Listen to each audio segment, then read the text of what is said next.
Kung OFW ka at naghahanap ka ng pwede mong paglagyan ng one-time investment, pwede ka magsimula sa Kaiser kasi dito level 1 investing na.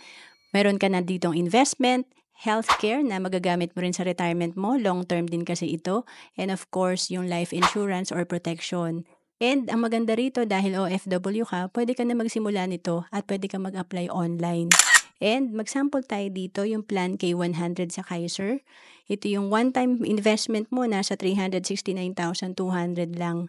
And ang projection nito after 20 years nasa 1,314,206. And may option tayo after 20 years kung hindi pa natin kunin ang ating fund sa Kaiser, patuloy pa rin mag-grow ang investment natin at may healthcare pa rin tayo.